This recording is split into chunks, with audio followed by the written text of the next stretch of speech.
कर दिया मैंने। तो अपन कहेंगे भाई यूनिट ऑफ केपी और केसी में केपी का जो यूनिट होता है ना वो एटमॉस्फेयर ले लो आप to the power of delta n g लिख लो। और अगर अपन को केसी का यूनिट लिखना है तो मोल्स पर लीटर, बिकॉज वो तो कॉन्सेंट्रेशन टर्म होता है, और ये टू द पावर ऑफ अपन डेल्टा एन कर सकते हैं। वैसे केपी की जरूरत पड़ती है अपन को, केसी की जरूरत नहीं पड़ती है। अब जैसे एग्जांपल ले लेते हैं, मान लो मेरे पास एक क्वेश्चन ऐसे है जिसमें अपन ने कहा कि भाई हमारे पास Fe है solid plus twice of HCl, ये एक्वस है, और इक्विलिब्रियम ले लेते हैं अपन FeCl2, ये भी एक्वस है और H2 है, ये गैस है। अपन को पता है इसके लिए आप केपी का एक्सप्रेशन और केसी का एक्सप्रेशन कैसे लिखोगे। पहले केपी लिखता हूँ, तो आप कहोगे पार्शियल प्रेशर ऑफ H2, तो इसका जो भी प्रेशर होगा, मान लो ये एटमॉस्फेयर है तो डेल्टा एनजी क्या आ रहा है, 1 आ रहा है, इसमें delta n g is equal to 1। तो उस केस में अपन को पता चल जाएगा कि जो भी प्रेशर होगा वो केपी का यूनिट हो जाएगा, इसका प्रेशर ये 1 है। मतलब अगर मान लो इसका यूनिट गिवन, इसका वैल्यू गिवन होता तो इसका यूनिट ऐसे गिवन, वैल्यू गिवन होता अपने पास, जैसे मान लो केपी का वैल्यू है 5 एटमॉस्फेयर, ऐसे गिवन होता, क्योंकि इसका पावर क्या होना चाहिए, 1 होना चाहिए, यूनिट एंड डायमेंशंस की बात करें। वहीं अपन केसी के लिए लिखते हैं, तो केसी के लिए तो अपन क्या कहते हैं भाई FeCl2 होता है, H2 होता है, डिवाइडेड बाय HCl होता टू द पावर ऑफ 2 होता है, ये भी मोल्स पर लीटर और ये भी मोल्स पर लीटर, क्योंकि केसी में तो दोनों आते हैं ना, गैसियस टर्म और एक्वस टर्म। HCl का भी होता तो मोल्स पर लीटर का स्क्वायर, ये तो यूनिटलेस हो जाएगा, ये तो कैंसिल ही हो गया क्योंकि डेल्टा एन 0 आ रहा है। डेल्टा एन में अपन दोनों इंक्लूड कर लेते हैं, क्या, concentration as well as gaseous term, तो इसका डेल्टा एन जो है वो 0 आ रहा है, वो यूनिटलेस है। इस रिएक्शन के लिए हमेशा नहीं, वो तो रिएक्शन पे डिपेंड करेगा। इसका मतलब है अगर किसी रिएक्शन के लिए मुझे, नॉट ओनली दिस, अपन किसी रिएक्शन के लिए मान लो केसी का वैल्यू ऐसे गिवन होता है, ऐसे केसी का वैल्यू गिवन होता है, मान लेते हैं फॉर एग्जांपल, और उसमें ऐसे गिवन होता molarity to the power of -2। देख भाई मोलारिटी का मतलब होता है मोल्स पर लीटर, और अपन को ये -2 गिवन है, इसका मतलब ये क्या है, डेल्टा एन गिवन है। अगर अपन को ऐसे गिवन होता कि KP is equal to, KP के लिए वैल्यू गिवन होता है 2 × 10⁻², और अपन कहते हैं ये atmosphere to the power of -3 given होता है। तो अगर आप रिएक्शन ना भी दो तो हमें, तो भी मैं बता दूंगा इसके वैल्यू को देख के, इसका जो वैल्यू गिवन है उसके यूनिट को देख के मैं ये बता सकता हूँ कि उस रिएक्शन का डेल्टा एनजी कितना है, वो मैं बता सकता हूँ उस पर्टिकुलर रिएक्शन का डेल्टा एनजी कितना, वो अपन बता सकते हैं। सो दैट इज कि भाई अगर हमें केपी और केसी के वैल्यूज गिवन है और उनके यूनिट्स में पावर गिवन है, तो उनके यूनिट के पावर देख के अपन ये बता सकते हैं कि डेल्टा एन या डेल्टा एनजी का value for that particular reaction क्या होगा, वो अपन देख के बता सकते हैं। ठीक है, तो अपन यूनिट भी लिख सकते हैं, और यूनिट लिखना तो अपन ऐसे लिख ही सकते हैं, खुद ही लिख लेंगे, लेकिन हाँ वैल्यू देख के अपन को, उसके पावर देख के अपन बता देंगे कि भाई यूनिट क्या होगा उसका, डेल्टा एन या डेल्टा एनजी क्या होगा, वो अच्छा मेथड आ जाएगा। तो यूनिट शॉर्टकट में अपन कैलकुलेट करके बता सकते हैं। दूसरा, the value of equilibrium constant, of equilibrium constant, that is के इक्विलिब्रियम अपन लिखेंगे, इक्विलिब्रियम कांस्टेंट के इक्विलिब्रियम है, वो केपी और केसी दोनों में से कुछ भी हो सकता है, is a independent of initial concentration of reactant and product. So it will be independent of initial concentration, independent of initial concentration of reactant and product.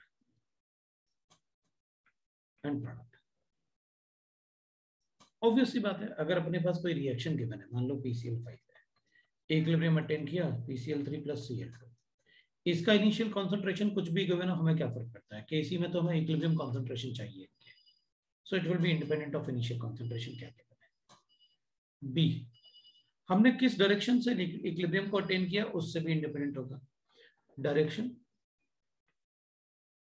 To attain the equilibrium, ठीक है ना, किस डायरेक्शन से आपने equilibrium attain किया उससे भी independent होगा, to attain the equilibrium,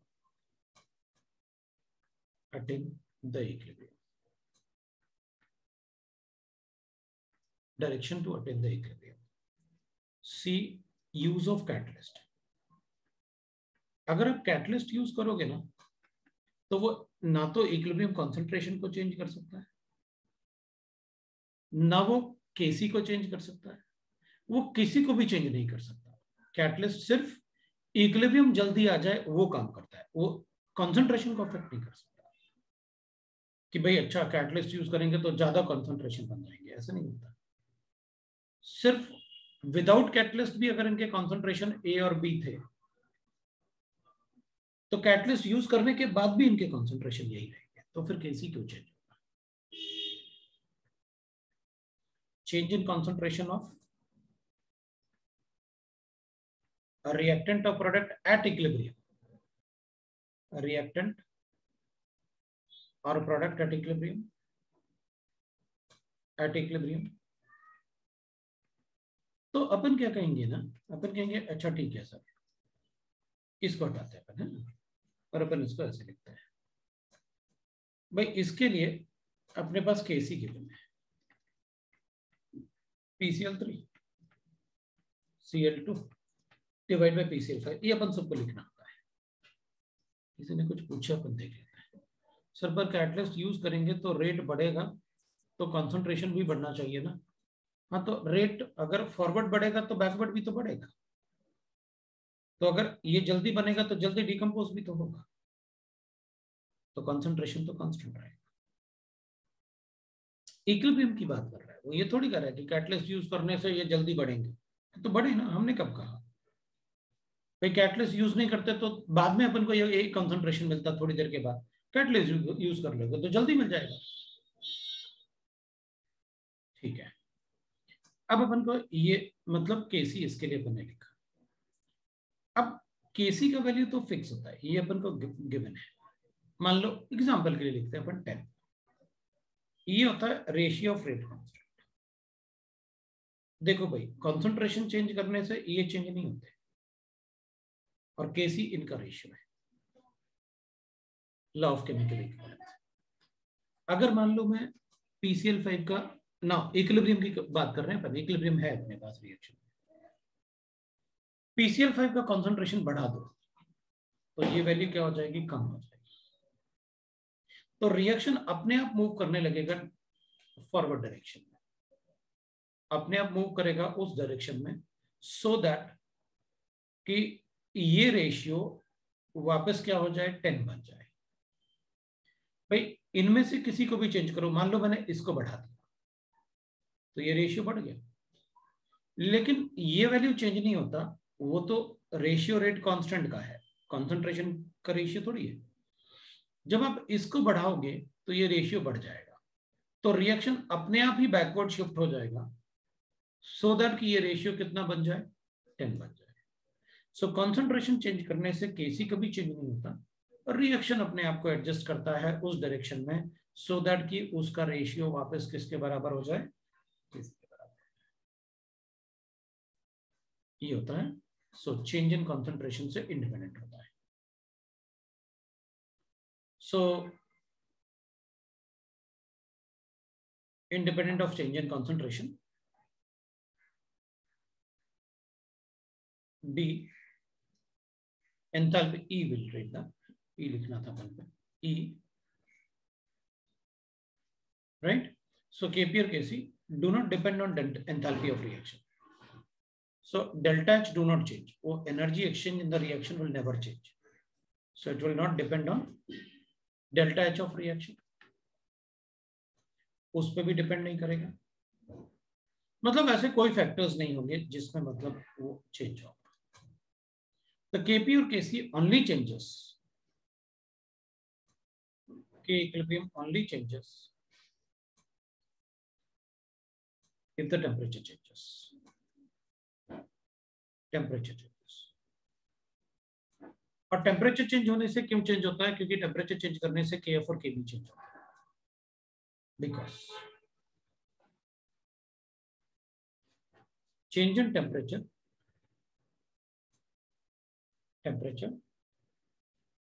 changes the KF and KB of the reaction, KB of reaction, so K equilibrium changes. This was the reason that why KC or KP changes if the temperature changes. So the value of KP KC is independent of, अपन को ना independent of के लिए यहां से शुरू करना चाहिए था, क्योंकि अपन ने बाकी सबसे इंडिपेंडेंट बताया ना, इज इंडिपेंडेंट ऑफ, है ना, गलत नहीं लिखा हुआ अपन ने, is independent of A initial concentration of the reactant, direction of the attain of equilibrium, use of catalyst, change in concentration of reactant and product at equilibrium, delta H of reaction, etc. और भी factors हैं, क्योंकि K equilibrium सिर्फ एक ही point से change होगा, एक ही चीज से चेंज होता है, वो है टेम्परेचर। अगर टेम्परेचर चेंज करोगे तो चेंज होगा, बाकी किसी फैक्टर से KC चेंज नहीं होगा, रिएक्शन चेंज होगा, डायरेक्शन चेंज होगा, भाई उधर को जाए या इधर को जाए, इन सबसे चेंज हो सकता है, लेकिन KC का वैल्यू चेंज नहीं होगा। KC का वैल्यू सिर्फ चेंज होता है टेम्परेचर से। Value of K equilibrium change with temperature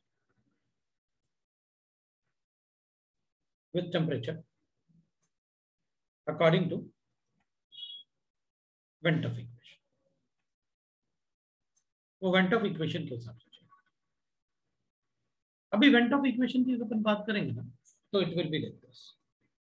Ventov equation होता है log of Kc2 upon Kc1, that is equal to delta H upon 2.303 into 1 upon T1 minus 1 upon T2।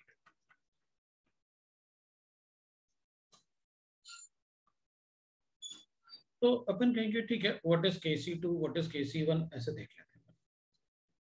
Where Kc1 is the equilibrium constant at temperature T1, equilibrium constant at T1. Kc2 is the equilibrium constant at T2. Delta H is the enthalpy of reaction. Enthalpy of reaction. Or delta H is enthalpy of reaction. R is universal gas constant. Universal gas constant. अब इसमें जो universal gas constant होगा, and its value depends on the unit of delta H. So, and its value depends on unit of delta H. अगर delta H का value joules में है तो R भी जूल्स में लेना पड़ेगा। अगर डेल्टा H का वैल्यू किलो जूल्स में तो आपको R भी किलो जूल्स में लेना पड़ेगा, या फिर इसको जूल्स में कन्वर्ट करो। R का वैल्यू कभी 1/12 नहीं हो पाएगा, बिकॉज डेल्टा H कभी एटमॉस्फेयर में होगा ही नहीं पर केल्विन पर मोल। भाई ये कभी एटमॉस्फेयर में थोड़ी हो सकता है। ये रेशियो ऑफ Kc का मतलब इस तरफ LHS में यूनिटलेस है, तो ये वाला पार्ट भी यूनिटलेस होना चाहिए। सो अगर ये जूल्स होगा तो ये जूल्स पर मोल पर केल्विन होगा, और ये केल्विन होंगे। सो R का वैल्यू यहां पर कभी 1/12 नहीं हो सकता। अब अपन देखते हैं कि भाई व्हाट डज इट मीन। अगर मान लो मेरे पास जैसे यहां पर गिवन है, यहां पर टेम्परेचर अपन को गिवन है 1/T1 लिखा हुआ मैंने, 1/T2 लिखा हुआ मैंने। अगर T2 बड़ा है T1 से तो ये अपन लिखेंगे T2 minus T1 divided by T1 into T2 लिखेंगे। अगर T2 बड़ा है T1 से तो ये वैल्यू पॉजिटिव होगा, ये वैल्यू अपने पास पॉजिटिव आएगी अगर T2 बड़ा है T1 से, तो ये वाला वैल्यू पॉजिटिव आएगी। अब डेल्टा H तो पॉजिटिव भी हो सकता है, नेगेटिव भी हो सकता है, it is enthalpy of reaction, we know that. तो अपन ऐसे लिखेंगे, if delta H is positive, then at T2 greater than T1, the Kc2 will be greater than Kc1। भाई अगर इसका वैल्यू पॉजिटिव है, क्योंकि T2 ग्रेटर देन T1 है अगर, तो ये वैल्यू तो पॉजिटिव आने वाली है। तो अगर ये पॉजिटिव गिवन है तो ही अपन कहेंगे ये पूरा वैल्यू पॉजिटिव होगा, और ये पूरा वैल्यू पॉजिटिव होने का मतलब है Kc2 बड़ा होगा Kc1 से। ये पॉजिटिव होने का मतलब है न्यूमरेटर बढ़ा रहा होगा डिनोमिनेटर से। और अगर मान लो डेल्टा H नेगेटिव है, तो अगर किसी रिएक्शन में डेल्टा H नेगेटिव है, देन अगर आप T2 ग्रेटर देन T1 करोगे तो Kc2 छोटा होगा Kc1 से। अगर आप T2 बड़ा है T1 से लेकिन ये नेगेटिव में है, मान लो अपने पास ऐसे गिवन है, एक एग्जांपल लेके देखते हैं। अपने पास PCl5 है, डिकम्पोज होके PCl3 प्लस Cl2 में कन्वर्ट होता है। डेल्टा H इसका मुझे गिवन है प्लस 200 किलो जूल्स, और एट T1 है, और Kc मुझे गिवन है, T1 अपन को गिवन है और Kc मुझे गिवन है। मैं इसको T1 is equal to 300 kelvin और Kc1 मुझे गिवन है दैट इज 10 की पावर 3। तो अगर मान लो मैंने T2 बढ़ाया है इसका 400 केल्विन, तो Kc2 जो होगा that will be greater than 300 10 की power 3। Why it is so? क्योंकि ये तो पॉजिटिव है और ये वैल्यू भी पॉजिटिव है इसमें, तो ये पूरा वैल्यू जो इधर आएगा पॉजिटिव आएगा। इसका मतलब है Kc2 बड़ा होगा Kc1 से। मैं देखिए, और इस रिएक्शन, अब जैसे कभी कभी अपन को गिवन होता है कि भाई इस रिएक्शन के लिए डेल्टा H पॉजिटिव होगा नेगेटिव होगा, पॉजिटिव ही होगा, डिकम्पोजिशन है तो पॉजिटिव तो होना ही चाहिए, राइट। तो अगर डेल्टा H पॉजिटिव है तो T2 बढ़ाने से Kc2 बड़ा होगा Kc1 से। लेकिन अगर अपन को कोई ऐसा रिएक्शन गिवन है जिसमें डेल्टा H नेगेटिव, मान लो मेरे पास ऐसे रिएक्शन गिवन है N2 plus 3H2 is in equilibrium with twice of NH3, इसके लिए डेल्टा H नेगेटिव होता है 90 किलो जूल्स। तो फिर क्या करूंगा? अब आपको 90 किलो जूल गिवन है T1 पे,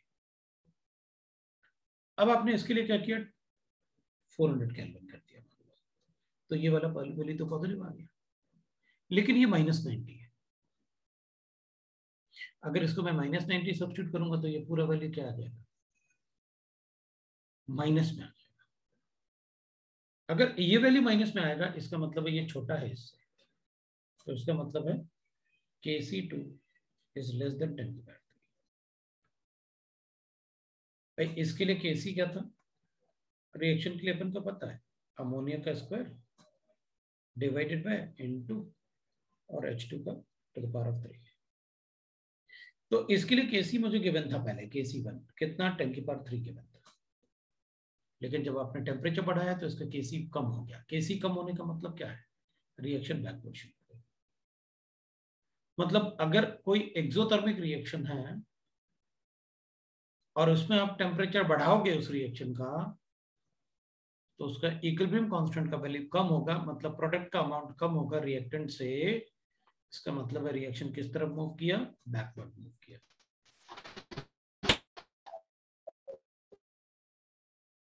देखो भाई कौन है, म्यूट करके रखो Deepika.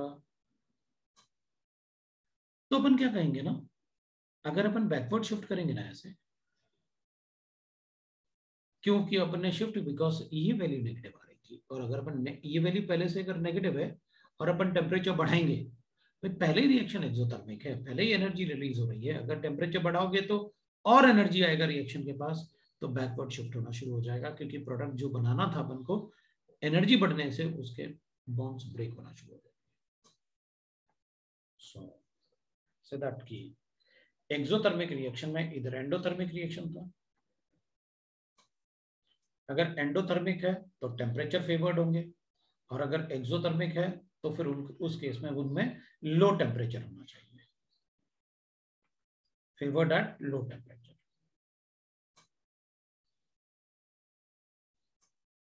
Favoured at low temperature. High temperature पर रिएक्शन बैकवर्ड शिफ्ट हो जाएगा, इसलिए वो फेवर्ड हो गया low temperature. So like that we can write the temperature effect of the reaction, है ना? तो बैकवर्ड डायरेक्शन में शिफ्ट हो जाएगा। और अगर डेल्टा एच 0 है तो अपन कहेंगे फिर इंडिपेंडेंट लिख दो, और क्या, reaction is independent of temperature. वैसे डेल्टा एच 0 कहाँ आता है, कुछ ना कुछ तो डेल्टा एच होता ही है, then reaction is independent of temperature.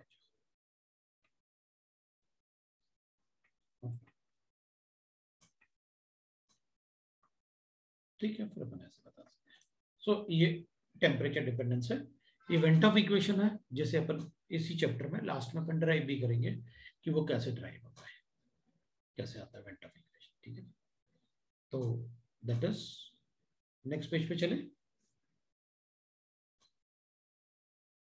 एक सेकंड सर।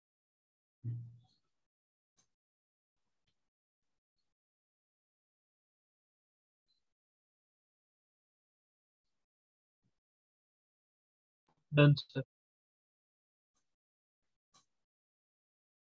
ठीक है, तो नेक्स्ट पेज पे चलते हैं अपन। फोर्थ पॉइंट लेते हैं अपन, दैट इज अब अपन लिखेंगे केपी और केसी में, दैट इज, तो अपन ने टेम्परेचर फैक्टर तो देख लिया अपन ने। So change in value of Kp and Kc with the change in right reactions। अब मान लो अपन को एक रिएक्शन गिवन है, ऐसे एक एग्जांपल ले लेते हैं और उसके हिसाब से अपन कैलकुलेशन देख लेंगे। मेरे पास ये इक्विलिब्रियम है, इसमें PCl3 बनता है, Cl2 बनता है, कोई भी रिएक्शन हो सकता है। इसके लिए मैं Kc लिख लेता हूँ, तो PCl3 होगा, Cl2 होगा, और डिवाइड बाय PCl5 होगा, ऐसे लिख लेता हूँ। अगर मान लो इस रिएक्शन को अपन ऐसे कर लें, ये एग्जांपल लिया अपन ने एज, मान लो मैं ऐसे लिख लूं इस रिएक्शन को, तो कहेंगे कोई बात नहीं, अगर मुझे इस रिएक्शन का केसी गिवन है तो इस रिएक्शन के लिए केसी क्या हो जाएगा, 1 लिख दूंगा ना सीधा। तो यहाँ पे इस रिएक्शन को रिवर्स करो, मैं केसी को इन्वर्स कर दूंगा, क्योंकि केसी डैश जो होगा वो क्या होगा, that will be like this, PCl5 divide by PCl3 और Cl2, जो कि इसका इन्वर्स होगा। तो अगर मैं रिएक्शन रिवर्स करता हूं, तो जो नया केसी डैश होगा ना, that will be equal to 1/Kc, ऐसे बता दो रिवर्स करने से। और अगर मैं किसी इंटीजर से मल्टीप्लाई करता हूं, मल्टीप्लाई बाय इंटीजर n, अपन किसी इंटीजर से मल्टीप्लाई करें, then in that case then Kc dash will be equal to Kc का to the power of n आएगा, और जिस इंटीजर से मल्टीप्लाई करोगे उसी में अपन लिख लेंगे। वो कैसे, तो अपन कहेंगे मान लो अपने पास ये रिएक्शन गिवन है, ये रिएक्शन है अपने पास, इसी रिएक्शन को मैं 2 से मल्टीप्लाई कर, इंटीजर अपन ने 2 अज्यूम कर लिया, ये आ गया। तो इसका जो Kc डैश लिखूंगा मैं, वो होगा PCl3 to the power of 2 to the power of 2 और PCl5 to the power of 2 हो जाएगा। ये क्या बनेगा भाई, इसमें तो अपन ऐसे लिख लेंगे कि जो पहले वाला केसी था इसका, उसका टू द पावर ऑफ 2 कर दो, तो जिस इंटीजर से मल्टीप्लाई करोगे उसी का पावर आ जाएगा। तो मैंने लिखा, कर लेंगे। और अगर मान लो अपने पास अपन ने किसी इंटीजर से उसको डिवाइड किया, डिवाइड बाय इंटीजर n, तो फिर क्या होगा, तो फिर अपन कहेंगे कि C dash will be equal to जिस इंटीजर से आप डिवाइड करोगे उसका nth रूट ले लो। कैसे भाई, आपने मान लो PCl5 लिखा था, इक्विलिब्रियम था, PCl3 था प्लस Cl2 था, तो KC ये लिखा आपने ऊपर, इधर तो अपन ने इक्विलिब्रियम लिख रखा है ऐसे। तो अपन क्या करेंगे, अगर मान लो इसको 2 से डिवाइड कर दिया तो KC क्या आ जाएगा अपने पास, KC dash will be equal to PCl3 to the power of 1/2 Cl2 to the power of 1/2 और divide by PCl5 to the power of 1/2। तो मैं क्या लिखूंगा इसमें भाई, जो KC इसके लिए गिवन था पहले, ये उससे कोरिलेट करूंगा तो 1/2 लेना पड़ेगा। तो जो भी जिस इंटीजर से डिवाइड करोगे उसी का nth रूट ले लेंगे।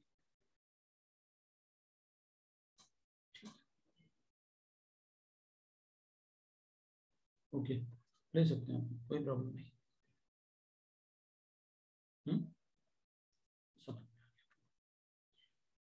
ठीक है, we'll write that another point.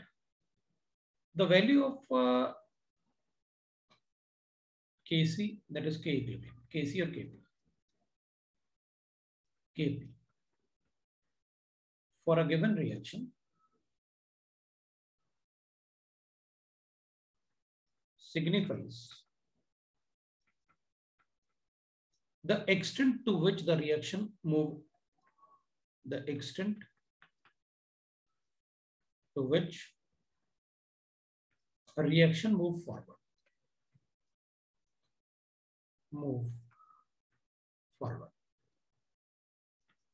मतलब मुझे Kp और Kc अगर गिवन है तो जो भी Kp और Kc के वैल्यूज हैं वो सिग्निफाई करते हैं कि भाई रिएक्शन फॉरवर्ड डायरेक्शन में कितना गया। मान लेते हैं for example we are given that like this, ऐसे गिवन है इफ Kc का वैल्यू ग्रेटर देन और इक्वल टू 10 की पावर 3 है, देन इट इज लार्ज।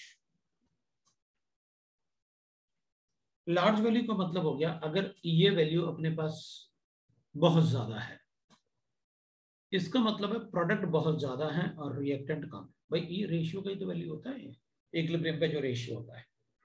तभी तो अपन कहते हैं कि इक्विलिब्रियम कॉन्सेंट्रेशन से हमें फर्क नहीं पड़ता, इनिशियल कॉन्सेंट्रेशन से। इक्विलिब्रियम कॉन्सेंट्रेशन क्या है, उनसे केसी, उन पे केसी डिपेंड करता है। तो अगर ये वैल्यू बहुत ज्यादा है, इसका मतलब इसका रेशियो बहुत ज्यादा है, तो फिर प्रोडक्ट का नंबर ज्यादा होगा, प्रोडक्ट का कॉन्सेंट्रेशन ज्यादा होगा रिएक्टेंट से। तो अपन लिख सकते हैं then concentration of product is very large as compared to reactant. Concentration of product is very large as compared to concentration of reactant. और अगर ये वैल्यू छोटा है तो Kc छोटा वैल्यू मतलब होता है 10 की पावर -2 या 10 की पावर -3 ले लेते हैं। वैसे ये भी 10 की पावर 2 होता तो भी मैं यही करता। Then in this case, then it is very small. Small value. Then in that case, we'll write that product का concentration बहुत कम है और reactant भी कम है। So reactant का ये वैल्यू अगर बहुत छोटा है, इसका मतलब है प्रोडक्ट बहुत कम है और रिएक्टेंट बहुत ज्यादा है और reactant. So this is how the value is. इस टाइप से अपने पास वैल्यूज होंगे। This is how we can write the value of Kp and Kc. तो क्वेश्चन में हमें ये वैल्यूज गिवन होते हैं, उनके वैल्यूज को देख के अपन क्वेश्चंस को, काफी सारे क्वेश्चन सॉल्व करेंगे, क्योंकि बहुत सारे क्वेश्चंस ऐसे होंगे जिनमें अपन को क्यूबिक इक्वेशन या क्वाड्रेटिक इक्वेशन सॉल्व करना होगा, इवन कभी कभी फोर्थ रूट भी बन जाएगा। तो फिर इसको देख के, इन वैल्यूज को देख के अपन वो सॉल्व इजीली कर लेंगे, क्योंकि कभी अपन शायद क्यूबिक एंड फोर्थ रूट तो कभी सॉल्व नहीं करने वाले, उसमें अपन केपी और केसी से अजम्पशन लेके क्वेश्चन सॉल्व करेंगे। तो मैंने आपको सिर्फ 0.5 में बताया है कि हाई वैल्यू क्या होता है और लो वैल्यू क्या होता है जब अपन अजम्पशन लेंगे। नेक्स्ट क्वेश्चन, नेक्स्ट पॉइंट लिख सकते हैं, that is for sequential reaction. अगर सीक्वेंशियल रिएक्शन की बात करेंगे तो अपन को पता है what do mean by sequential reaction. हमने मूल कॉन्सेप्ट में पढ़ा था, when the product of one reaction is used as a reactant in the other reaction of one reaction is used as a reactant in other reaction. In other, a reaction is called sequential reaction. एक example ले लेते हैं। Suppose मेरे पास ऐसे given है sequential reactions में। Example लेते हैं for reaction A decompose to give twice of B plus, और B जो है वो D के साथ रिएक्ट करके इक्विलिब्रियम में E बना देता है। इसके लिए मुझे Kc1 गिवन है, इसके लिए मुझे Kc2 गिवन है, और मुझसे कहा गया calculate the Kc for the reaction,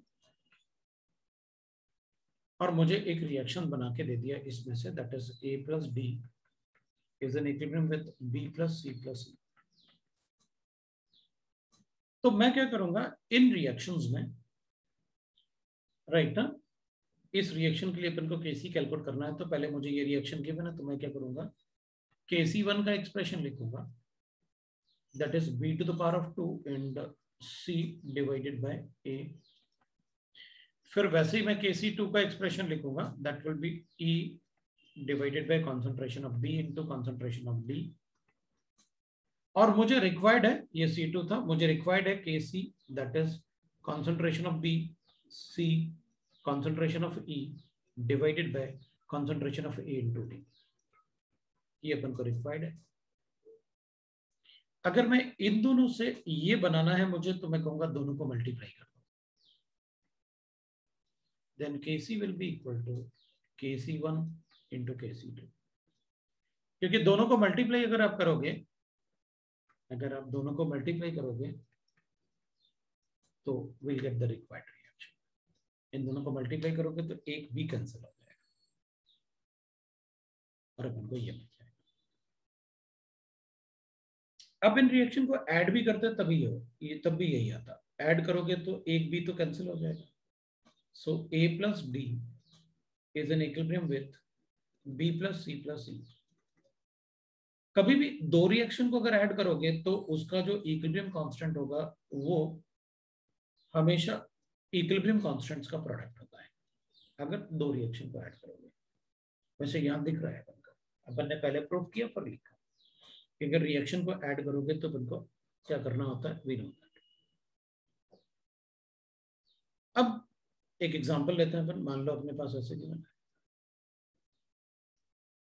एक रिएक्शन, अपन को ऐसे गिवन है that is N2 plus 3H2 is an equilibrium with, suppose करते हैं अपन ट्वाइस ऑफ NH3।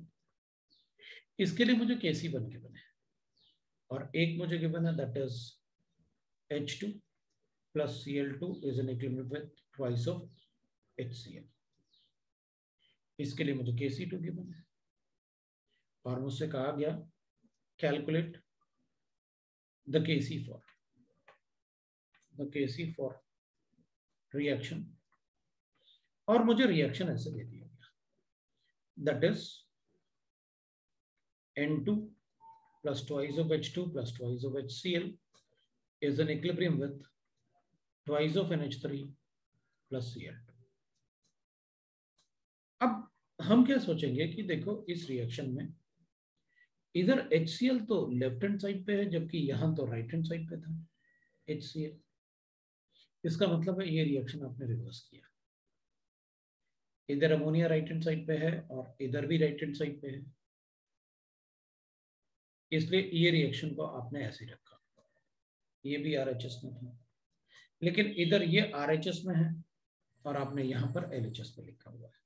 इसका मतलब है आपने सेकेंड रिएक्शन को रिवर्स किया है।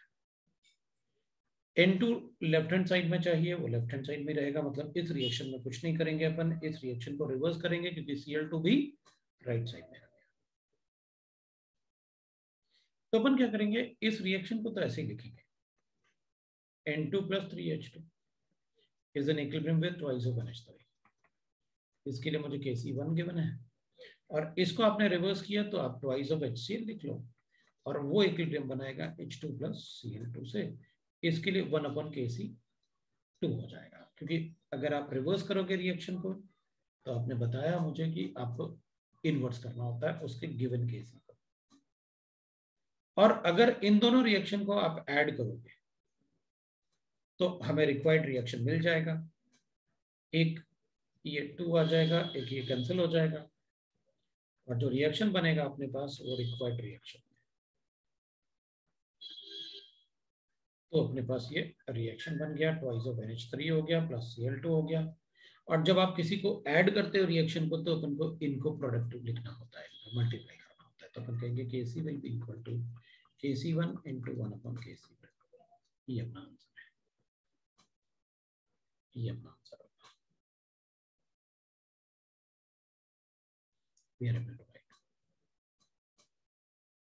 अब आप पहले आप लिखो, फिर मैं एक आपको क्वेश्चन देता हूँ, उसके बाद फिर एक और क्वेश्चन लिखेंगे।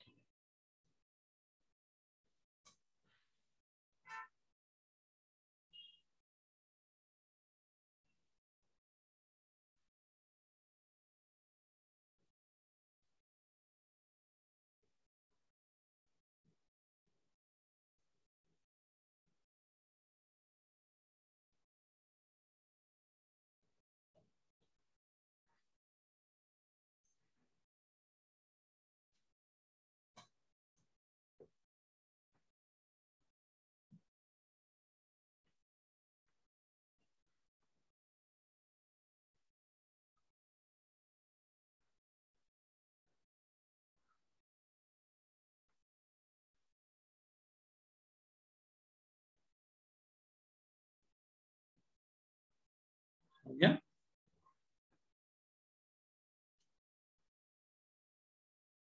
Yes sir.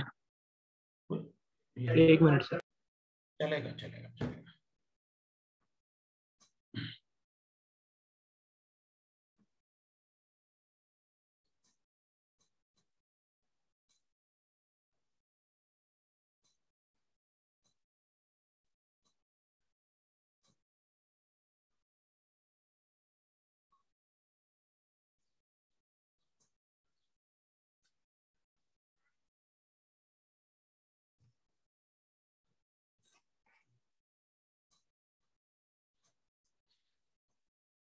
Done sir.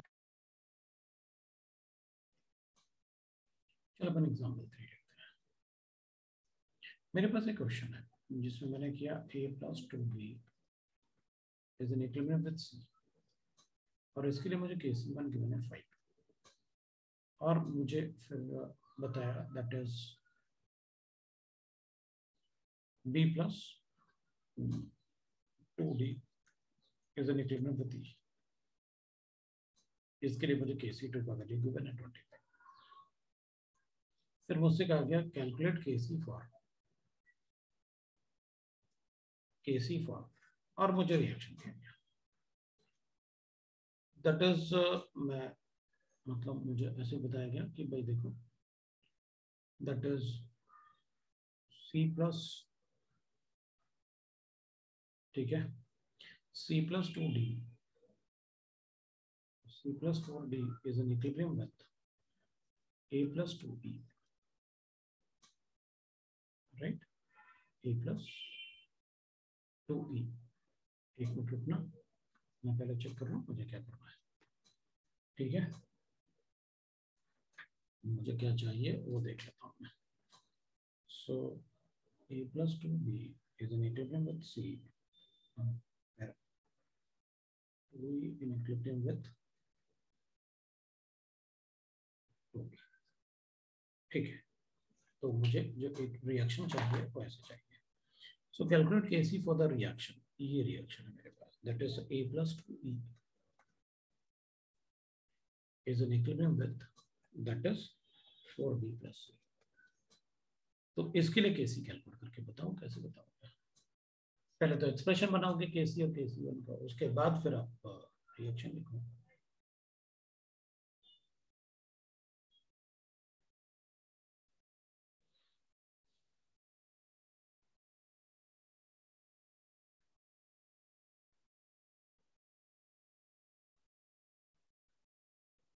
अपन को ना ये जो रिएक्शन होता है वो इनसे बनाना होता है. तो एक बात तो दिख रहा है यार, E तो 1 मोलर था, इधर ट्वाइस हो गया, D तो 2 था, इधर 4 हो गया. इसका मतलब सेकंड रिएक्शन को आपने 2 से मल्टीप्लाई किया है. C राइट हैंड साइड पे था और राइट हैंड साइड पे भी है. E राइट हैंड साइड पे था, लेफ्ट पे आ गया.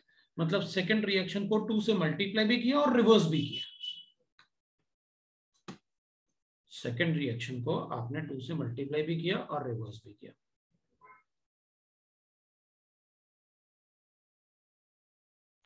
सर आ गया केसी. आ गया. हाँ सर.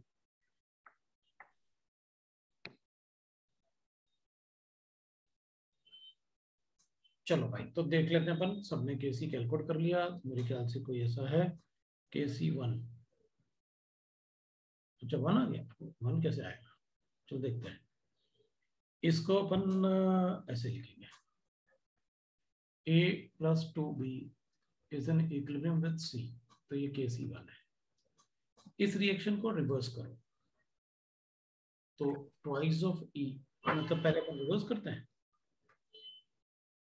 पहले तो मैंने रिवर्स कर दिया, तो E is in equilibrium with twice of D plus B कर लिया. अब 2 से मल्टीप्लाई भी करो तो ये 1/Kc2 हो गया था अपना है. अब 2 से मल्टीप्लाई भी करो तो फिर मुझे इसका स्क्वायर लेना पड़ेगा. तो फिर इन दोनों को ऐड करूंगा तो मुझे रिक्वायर्ड इक्वेशन मिल जाएगा, क्योंकि ये तो कैंसिल हो जाएंगे. तो फिर जो Kc आएगा मेरे पास वो आएगा Kc1 इंटू 1/Kc2 का स्क्वायर आएगा. और Kc1 कितना है 5 और Kc2 कितना है 1/25 इंटू 25.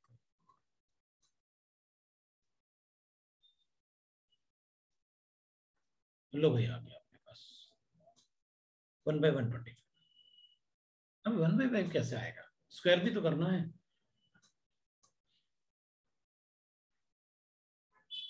बताओ, किसी को डाउट है तो?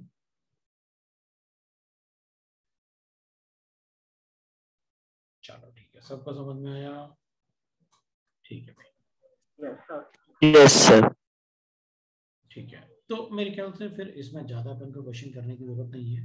तुम लोग आराम से कैलकुलेशन कर सकते हो जो भी सीक्वेंशियल रिएक्शंस के होंगे. अब ये थे आपके जो मतलब कैरेक्टरिस्टिक्स थे जो अपन ने सीखे फॉर इक्विलिब्रियम कांस्टेंट. ये अच्छे से बार बार रिवाइज करते रहना है. अब अपन चलते हैं थोड़ा सा न्यूमेरिकल्स की तरफ कि अपन को न्यूमेरिकल कैसे पूछेंगे और अपन को कैसे प्रेडिक्ट करना है. सो पहले तो अपन को लिखना पड़ेगा expression for Kp and Kc.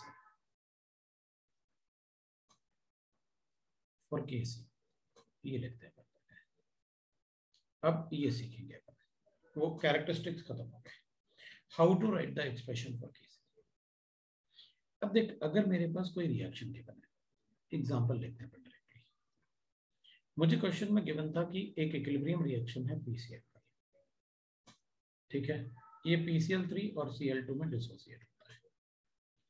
अब देख, इस चैप्टर में ये वाला पार्ट लिखना बहुत इंपॉर्टेंट होता है, क्योंकि न्यूमेरिकल क्वेश्चन इसी वाले पार्ट से सॉल्व होता है. तो इसको लिखना सबको आना चाहिए. इसलिए कोई भी मतलब, अब ध्यान से देखना मैं क्या करूंगा. मुझे ना इसका इनिशियल मोल्स गिवन होता है. मान लेते हैं कि इसके इनिशियल मोल्स 2 थे, ये 0, ये 0. मतलब मैं क्या बोल रहा हूँ कि भाई शुरू में अपन ने PCl5 एक वेसल में डाल दिया, 2 मोल PCl5. अब वो डिसोसिएट होगा. जब वो डिसोसिएट होता तो डिसोसिएशन हमेशा अकॉर्डिंग टू रिएक्शन होता है. सो अकॉर्डिंग टू रिएक्शन अगर इक्विलिब्रियम लाने के लिए, इक्विलिब्रियम आने के लिए है, अकॉर्डिंग टू रिएक्शन इक्विलिब्रियम आने के लिए अगर इसका x मोल्स रिएक्ट करेगा वो मोलर कोफिशिएंट के हिसाब से होता है। अगर इसका 1 मोल रिएक्ट करेगा तो इसका 1 मोल बनेगा, इसका भी 1 मोल बनेगा। तो अगर इसका x मोल रिएक्ट करेगा तो इसका x मोल बनेगा और इसका x बनेगा। तो ये x बनेगा और ये x बनेगा। तो जितने मोल्स ये डिकम्पोज होगा उतना ही मोल्स इसका बनेगा, उतना ही मोल्स इसका बनेगा। इसका 1 मोल डिकम्पोज होगा तो 1 मोल ये बनेगा, 1 मोल ये बनेगा। तो अगर इसका x मोल डिकम्पोज होगा तो x मोल इसका बनेगा, x मोल इसका बनेगा। इक्विलिब्रियम लाने के लिए, एट इक्विलिब्रियम मैंने इनिशियली 2 मोल्स लिया था, x मोल डिकम्पोज हो गया इक्विलिब्रियम लाने के लिए, तो बचा कितना PCl5 इक्विलिब्रियम पे? तो माइनस। PCl3 कितना बन गया? x, और ये कितना बन गया? x। ये मोल्स है।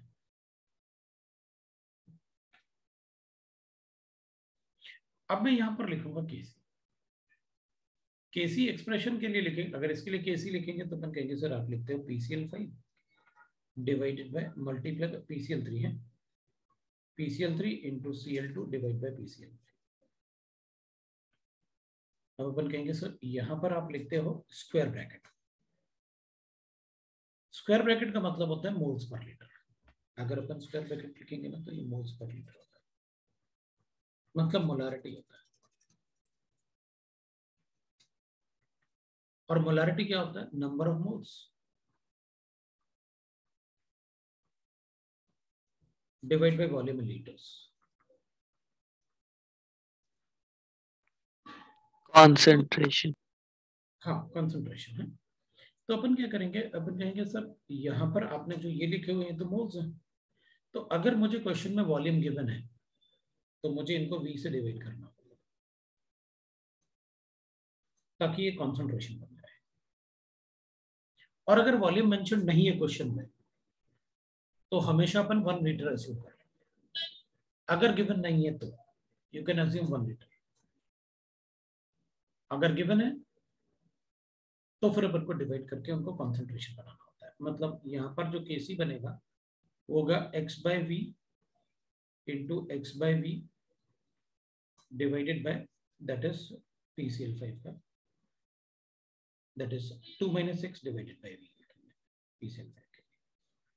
सो equilibrium concentration 2 - 6 divided by v। तो अपन लिख लेंगे भाई x square divided bye 2 - 6 into एक v तो कैंसिल हो जाएगा, सो 1/v आ जाएगा। ये अपना केसी एक्सप्रेशन। अब आप मुझे केसी दे दो, मैं x बता देता हूं। अगर x दे दोगे तो केसी बता दूंगा। वॉल्यूम आप अगर मेंशन किया है तो ठीक है, नहीं किया तो मैं 1 अस्यूम कर लूंगा।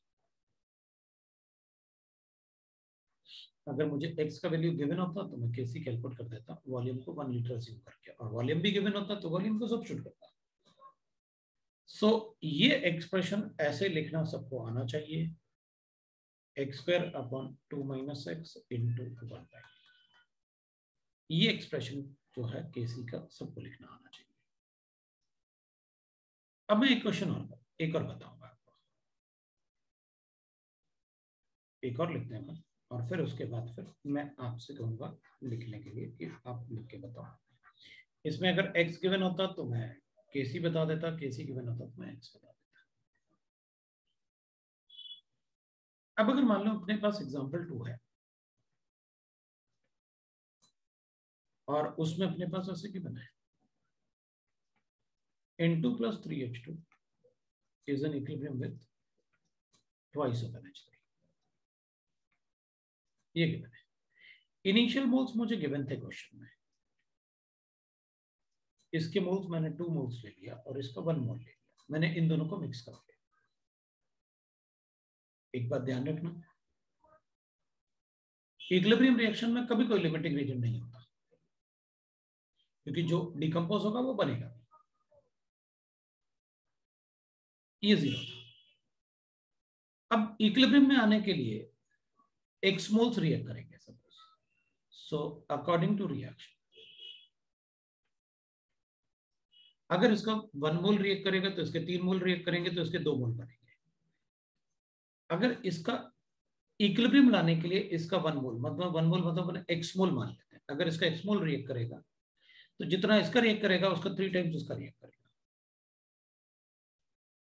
और ये 2 टाइम्स बनेगा। तो फिर आपने इनिशियली 2 मोल्स नाइट्रोजन लिया था और x मोल रिएक्ट किया टू अटेन इक्विलिब्रियम, तो एट इक्विलिब्रियम बचा कितना? तो अपन कहेंगे ये 2 - x बच गया। ये कितना? इनिशियली 1 मोल था और इक्विलिब्रियम लाने के लिए हमने 3x रिएक्ट करवाया, तो फिर बचा कितना इक्विलिब्रियम पे? तो अपन कहेंगे जितना रिएक्ट कर गया और इनिशियली जितना था उनका डिफरेंस ले लो, और ये तो पहले था ही नहीं, तो 2x हो गया। अब वॉल्यूम अगर गिवन है अपन को तब तो ठीक है,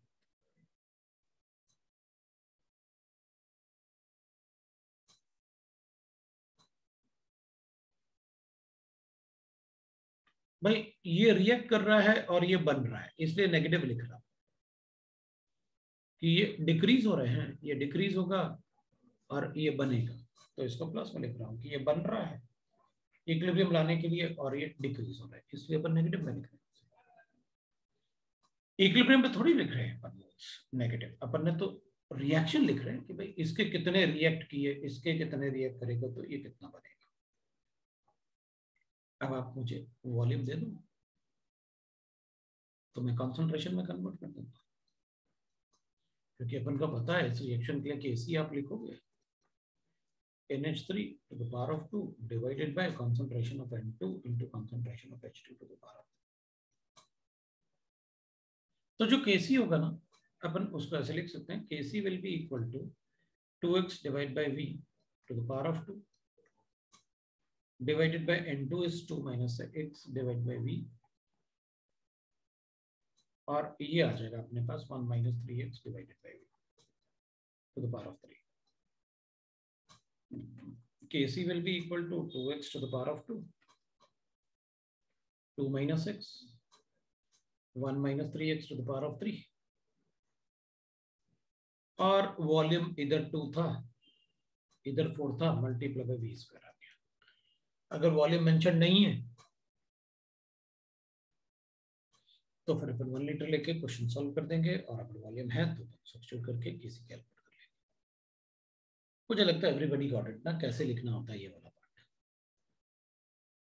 ये वाला पार्ट हमेशा अकॉर्डिंग टू रिएक्शन होता है, ध्यान रखना। मोलर कोएफिशिएंट, ये तो मोल्स हैं जो अपन यूज करेंगे। इनिशियल मोल्स अपन को गिवन होंगे, ये जो 2 और 1 और 1 और 2, ये तो 2 2 भी हो सकता है, कुछ भी हो सकता है इनिशियल मोल्स, वो तो क्वेश्चन में गिवन होंगे। इनिशियल मोल्स कितने, वो तो मैं इनिशियल, इसलिए तो इनिशियली मैं ले रहा हूँ कि भाई मेरी मर्जी, मैंने वेसल में इतना ऐड किया था,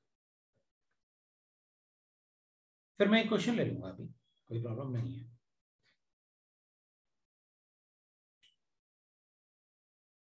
क्वेश्चन लिख लेते हैं।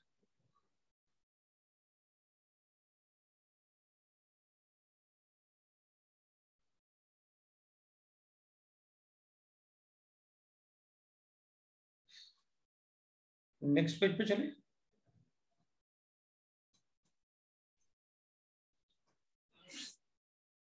Yes sir.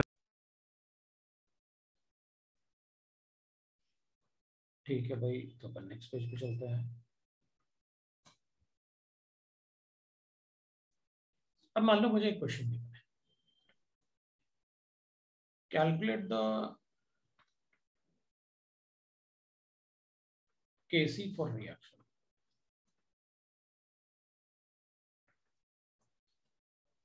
For the reaction, suppose अपन को ऐसे देखना है, A plus 2B is an equilibrium with 3C plus D if initially 1 mole each of A and B are added in the reaction in 2 liter vessel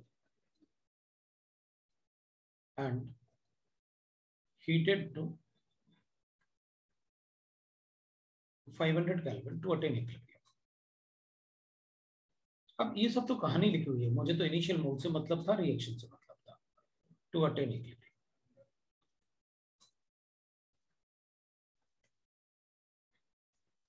at the equilibrium state,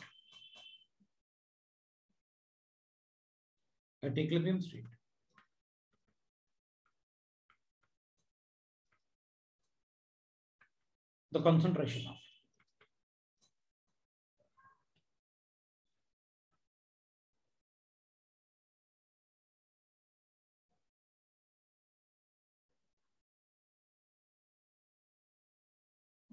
of D is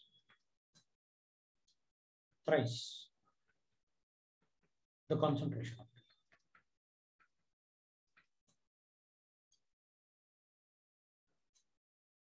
ये formula given है। अब जब मुझे question solve करना है ना, तो मैं सबसे पहले ये चेक करूंगा कि रिएक्शन क्या गिवन है। मैं सबसे पहले रिएक्शन लिखा करूंगा in equilibrium with plus T. अब मैं क्या करूंगा, दोनों का इनिशियल मोल्स आपने दे रखा है 1 मोल ईच।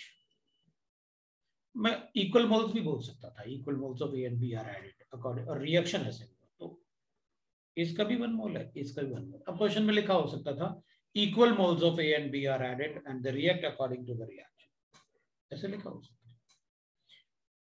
तो अकॉर्डिंग टू रिएक्शन जो मैं लिख रहा था कि भाई इसका अगर 1 मोल रिएक्ट करेगा इक्विलिब्रियम आने के लिए, तो इसका 2 मोल रिएक्ट करेगा इक्विलिब्रियम आने के लिए, तो इसका 3 मोल्स बनेगा और इसका 1 मोल बनेगा। तो अपन कहेंगे एट इक्विलिब्रियम स्टेट ये इनिशियली 1 मोल था, x रिएक्ट किया टू अटेन इक्विलिब्रियम, तो ये 1 माइनस x, ये 1 माइनस 2x है, और ये 3x है, और ये 3x है, ये x हो गया। अब बताएगी गिवन, अपन को गिवन क्या है। Given that at equilibrium state the concentration of B is equal to thrice of concentration of T। ये अपन को इक्विलिब्रियम पे, इसका sir equilibrium D thrice of B है।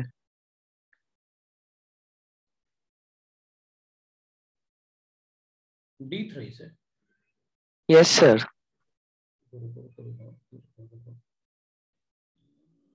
इस थ्राइस ना, तो इसको ना B कर लो यार, मैंने लिखा तो वही था, ये D हो जाएगा। वैसे उससे भी कोई फर्क पड़ रहा था, एक बार देख लेता हूँ। हाँ, उससे कोई फर्क पड़ रहा था क्योंकि मैंने जो कैलकुलेशन किया था मैं उसको चेंज नहीं करना चाहता था। B एक मिनट रुकना है, अगर अपन ऐसे करेंगे B is thrice of D है, अगर अपन D is thrice of B लेते हैं तो कोई गड़बड़ है क्या? क्योंकि मैंने कैलकुलेशन इसी हिसाब से किया था, लेकिन फिर भी देख लेते हैं। मैंने आपका गिवन है x is equal to 3 into 1 minus 2x, ऐसे करेंगे तो x is equal to 3 in minus 6x, उधर लेके जाऊंगा तो 7x is equal to 3, so x is equal to आएगा 3/7। 3/7 का मतलब हो गया 0.6, 0.6, वो तो ठीक नहीं, इधर अपना सही है। 1 minus 2x is equal to 3 into x आएगा, so x will be equal to 1/5, that is equal to 0.2, ये करेक्ट है। इसमें तो थोड़ा इधर 2x माइनस नहीं कर पाओगे ना फिर 1 से, ये मल्टीप्लाई भी करना है ना अपन को 2 से, x का वैल्यू अपने पास आ गया 0.2, इसलिए इसको b और इसको d कर लो, मैंने उसी हिसाब से कैलकुलेट कर लिया। ये अपन को गिवन था। अब ऐसे अगर अपन को गिवन होगा तो we are able to write that x का वैल्यू आ गया तो हो गया अपना क्वेश्चन। अब अगर x का वैल्यू आ गया तो अपन क्या करेंगे, केसी अपन को पता है भाई, इसको वॉल्यूम से डिवाइड करना मत भूलना। अब अपन क्या करेंगे, केसी लिख लेते हैं, KC is equal to D C to the power of 3 concentration of A into concentration of B to the power of D कितना है x, मतलब 0.2/v, तो v को अपन कैंसिल करते हैं ऐसे, तो अपने पास आएगा x/v मतलब 0.2/2 चलो 2 ही लिख लेता हूँ, ये डी हो गया, और सी हो गया अपने पास 3 इंटू 0.2 डिवाइड बाई 2 का क्यूब, और डिवाइड बाय हो जाएगा ये अपने पास A 1 minus 0.2 divide by V, V मतलब 2। अब वी अपन देख के कैंसिल कर सकते हैं, कोई प्रॉब्लम नहीं है, और बी का स्क्वायर लेना पड़ेगा 1 minus 2x, so 1 minus 2 into 0.2 divide by 2 to the power. लो भाई हो गया, इधर भी 4 हो गए, इधर भी 3 है, तो एक भी बचेगा, तो नीचे 2 आ जाएगा, बाकी मैं कैलकुलेट कर लेता हूँ। 0.2 3 2 जो 6। अब कैलकुलेशन आप अपने हिसाब से कर लो, मैं अपने हिसाब से कर लेता हूँ। 0.2 into 0.6 into 0.6 into 0.6 divide by कर लूंगा, ये 1.2 आ जाएगा, तो 1.2 मतलब 0.8, और ये 0.4 मतलब 0.6 है ना, ये 0.4 हो जाएगा 0.6, so 0.6 इंटू 0.6, एक 2 बचेगा, वो 2 लिख लेता हूँ। ले भाई 2.6 तो कैंसिल कर दिए मैंने, ये 1/4 आ जाएगा, सो मेरे पास आया 0.6 डिवाइडेड बाई 2 4 जा 8, तो 6/80 आ गया आंसर आ गया। ये अपन कैलकुलेट कर लेंगे।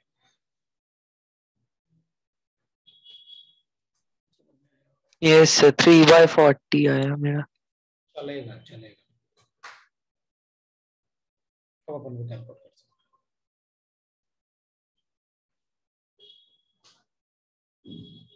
मुझे नहीं लगता किसी को डाउट होगा। ठीक है,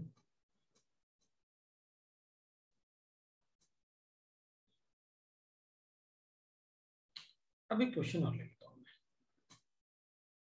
तुम लोग calculate. The Kc for the reaction,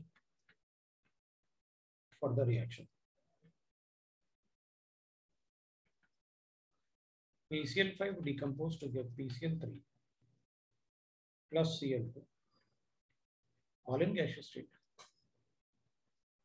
is 0.5 at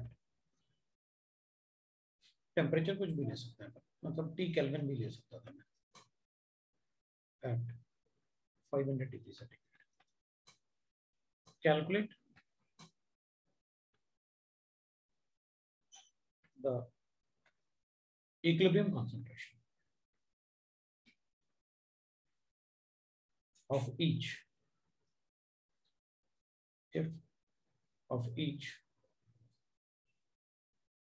in given reaction.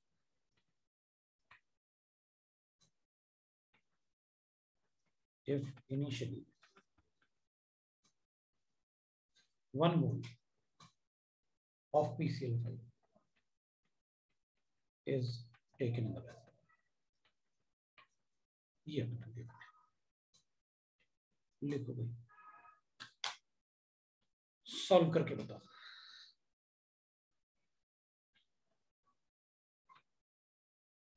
क्या है।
सकता है क्वाड्रेटिक इक्वेशन सॉल्व करने के लिए।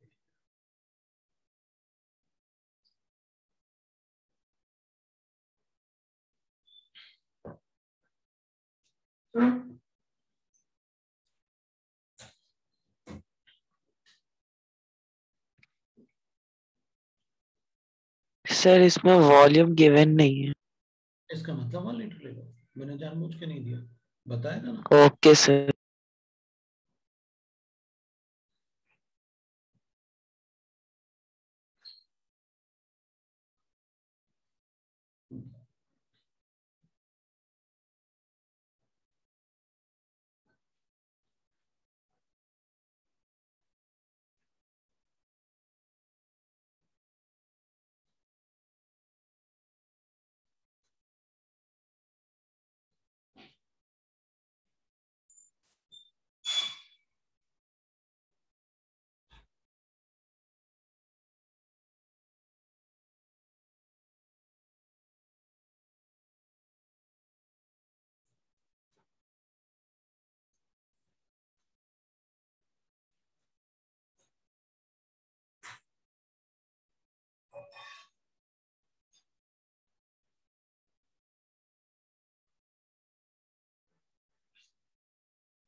बिल्कुल, अपन ने वॉल्यूम 1 लीटर लेके और सॉल्व किया।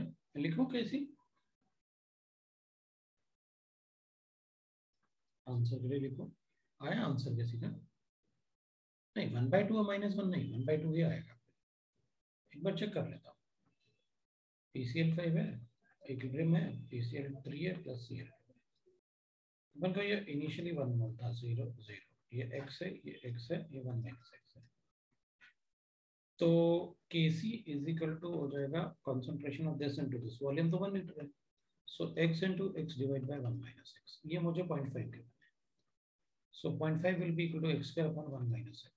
तो मेरे पास आ रहा है that is 0.5 minus 0.5x is equal to x square, so x square will be equal to, तो बड़ा अच्छा क्वेश्चन था फिर तो, x square is equal to x square plus 0.5x minus 0.5 is equal to, x के दो values आ रहे हैं अपने पास। तो पॉजिटिव वाला ही लेंगे, ऑब्वियसली बात है, नेगेटिव वाला तो चूज करेंगे नहीं अपन। 0.5 आ रहा है तो थोड़ा इजी रखना था मुझे, ताकि मतलब क्योंकि क्वाड्रेटिक बनेगी तो तुमको क्वाड्रेटिक सॉल्व करना पड़ेगा, बट वो क्वाड्रेटिक भी कुछ ज्यादा इजी हो गया, है ना। ठीक है, चलो आगे बढ़ते हैं। अब थोड़ा सा मैं एक मतलब ऐसे एक कंसेप्ट जैसे पढ़ाता हूँ। सो मतलब एक केस 1 लेके पढ़ते हैं अपन। कैलकुलेट द इक्विलिब्रियम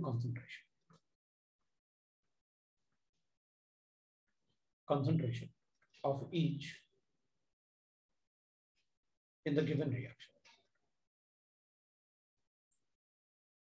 मुझे एक रिएक्शन गिवन है, that is H2 plus Br2 is an equilibrium with 12 of HBr, और इसका मुझे Kc गिवन है, and Kc for the reaction is 10 to the power of, suppose कर लेता है this is 6 गिवन है।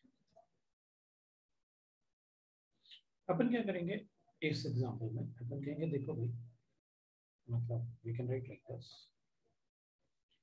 अब मुझे गिवन था इसमें, अपने पास गिवन है दैट इज H2, अच्छा इसमें थोड़ा और पार्ट में लिखूंगा, that is if initially 1 mole each of H2 and Br2 are given, H2 and Br2 are present। अपन सब कैलकुलेट कर सकते हैं क्योंकि 1 मोल आपने इनिशियल मोल्स दे दिया, तो अपन लिखेंगे आंसर अगर लिखना है तो सबसे पहले तो अपन रिएक्शन जो गिवन है उसको लिखेंगे और ट्वाइस ऑफ HBr ये 1 मोल गिवन है, ये 1 मोल गिवन है, ये 0। अब ये तो इनिशियल मोल्स थे,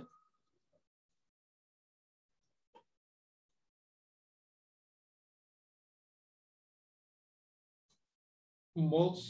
सो अकॉर्डिंग टू रिएक्शन इसका x मोल रिएक्ट करेगा, इसका भी x मोल रिएक्ट करेगा, तो इसका 2x बनेगा। सो मोल्स एट इक्विलिब्रियम,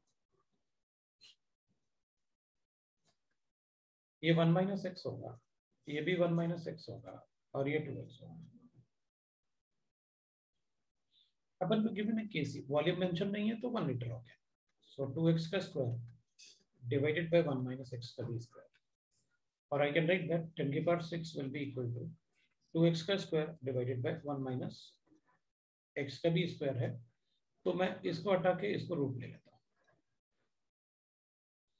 तो 10 की power 3 will be equal to 2x divided by, will write that 1 minus x।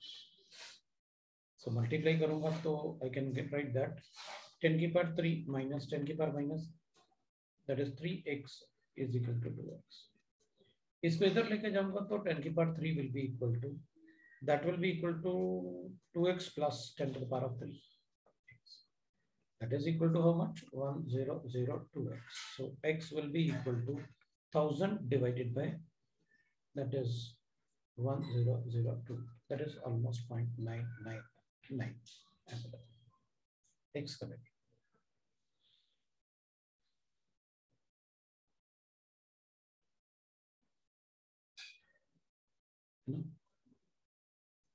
अपन क्या बोलते हैं इस क्वेश्चन में? अपन कहते हैं सर एक बात देखो, आपने केसी का वैल्यू क्या दिया मुझे? Very high. वेरी हाई का मतलब है कि रिएक्शन ऑलमोस्ट कंप्लीट हो गया होगा, क्योंकि प्रोडक्ट का कंसंट्रेशन बहुत ज्यादा है। इसका मतलब है भाई यही तो आपने एक कैरेक्टरिस्टिक्स में लिखवाया था कि प्रोडक्ट का कंसंट्रेशन बहुत ज्यादा है अगर केसी का वैल्यू बहुत हाई है। प्रोडक्ट का कंसंट्रेशन ज्यादा होने का मतलब क्या है कि रिएक्टेंट ऑलमोस्ट कंप्लीटली कंज्यूम हो गए। इसका 1 मोल रिएक्ट करेगा तो इसका भी 1 मोल। ये वैल्यू इतना ज्यादा है कि ये रिएक्शन सारा का सारा प्रोडक्ट की तरफ आ गया। अब देखो ना, this is coming out to be nearly 2। ये 2x मतलब ये 0.99 है ना, तो इट इज नियरली 2, और ये वैल्यू ऑलमोस्ट नेग्लिजिबल बच रहा है भाई। x का वैल्यू इज 0.999। तो मैं तो बगैर कैलकुलेशन के ही बोल देता सर कि अगर ये कंप्लीटली कंज्यूम हो रहे हैं, दोनों के मोल्स इक्वल है, तो ये भी कंप्लीटली कंज्यूम हो जाएगा, ये भी कंप्लीटली कंज्यूम हो जाएगा, ये ऑलमोस्ट बन जाएगा। लेकिन मैं ये नहीं कह सकता कि ये लिमिटिंग एजेंट है। कोई भी 100% जीरो तो कभी नहीं बोल सकता। रीजन, क्योंकि जो डिकम्पोज होगा वो बनेगा, इसलिए 100% डिकम्पोज तो कभी नहीं हो सकता। कोई भी लिमिटिंग रीजन नहीं हो सकता, जीरो तो कभी नहीं हो सकता। ये इस वैल्यू से अपन को ये पता चल रहा है कि product are in very large amount as compare to the react. आप कहते हो 10 की पावर 3 जो होता है वो बहुत हाई वैल्यू होता है, ये तो 6 गिवन है, मतलब ये तो ऑलमोस्ट इस तरफ आ गया। तो फिर मैं यही अज्यूम कर लेता कि यार इसका जितना मोल्स है उसका डबल मोल्स इसका बन जाएगा, या जिसका इतना मोल्स है उसका डबल ये बन जाएगा। तो अगर ये 1 था तो ये 2 बन जाएगा।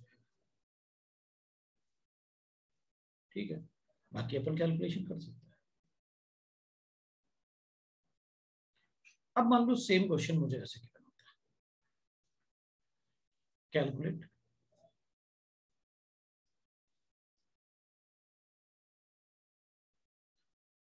the equilibrium constant, the equilibrium concentration of each in the reaction H2 plus Br is in equilibrium with twice of HBr.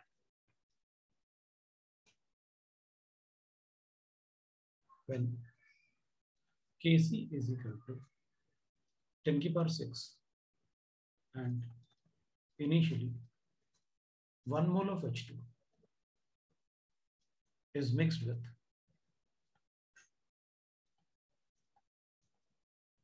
0.5 mole of Br,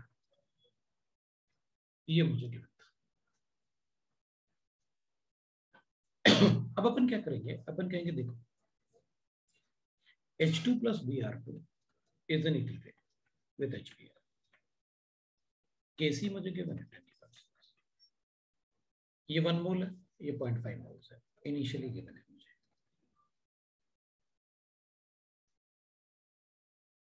at equilibrium क्या होगा, इसके x मोल रिएक्ट करेंगे तो इसके भी x रिएक्ट करेंगे, तो at equilibrium I can write ये 1 - x है, ये 0.5 - x है, और ये ट्वाइस ऑफ HBr है तो 2x है।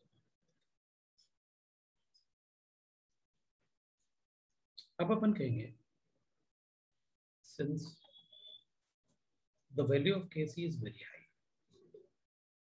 Kc is high, value of Kc जो अपन को गिवन है वो काफी ज्यादा है, is high, so reactants are almost completely consumed into product। अब अपन क्या कहेंगे, देखो therefore अब ये ऑलमोस्ट कंप्लीटली कंज्यूम हो गया है, अपन कहेंगे आप कितना भी कंप्लीटली कंज्यूम कर लो, x का वैल्यू 0.5 नहीं हो सकता।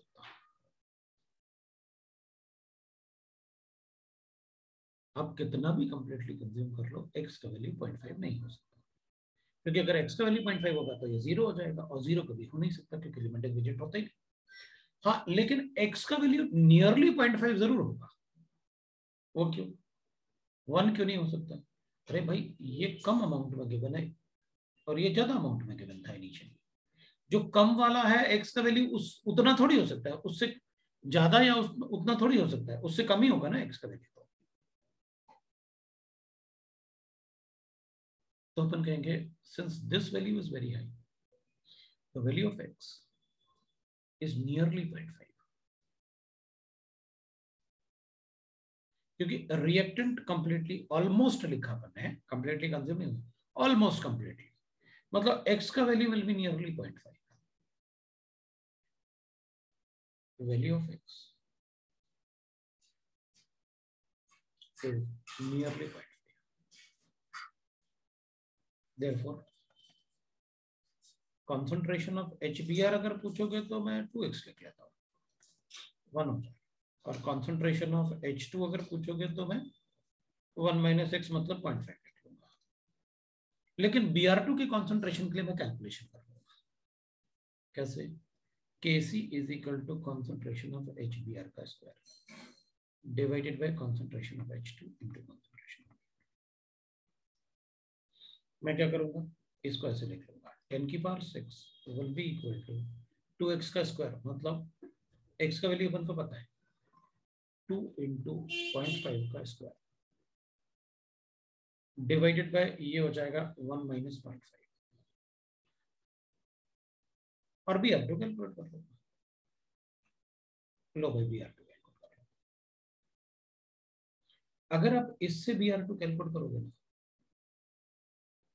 तो आपका कॉन्सेंट्रेशन ऑफ Br2 जो होगा दैट इज ऑलमोस्ट नेग्लिजिबल, बहुत छोटा है, क्योंकि x इज नियरली 0.5, अगर ये नियरली 0.5 आएगा तो Br2 का वैल्यू बहुत बहुत छोटा है।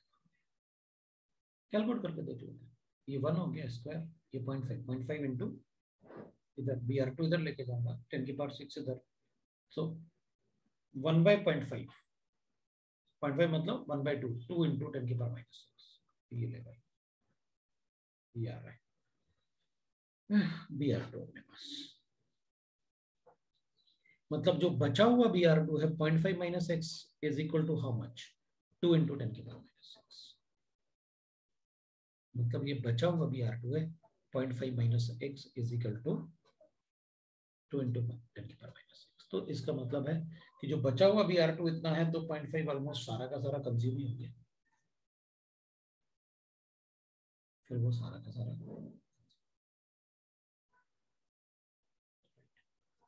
तो केसी के, अब मैं 10⁻6 की जगह -6 भी ले सकता हूँ। -6 का मतलब होगा कि मतलब फिर तो बहुत कम रिएक्शन फॉरवर्ड किया। अब मैं आपको एक क्वेश्चन देता हूँ, आप करके दिखाना।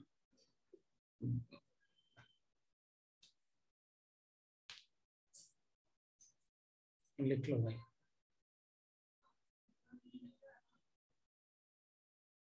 ये हो गया।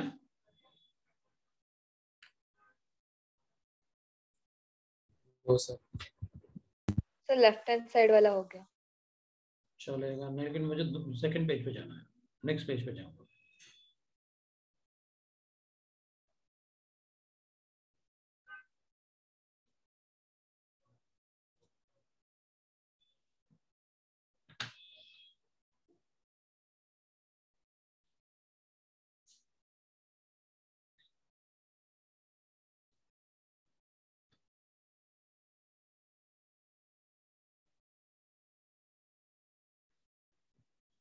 सर 5 मिनट का ब्रेक। मैं तो करने ही वाला हूँ, रुक जाओ। अब ब्रेक कर ही लेते हैं, उसके बाद ही करेंगे क्वेश्चन, है ना। ले ही लेते हैं ब्रेक। चलो 5 मिनट का ब्रेक। स्क्रीन शेयर चालू ही रखिए। हाँ स्क्रीन चालू रखो।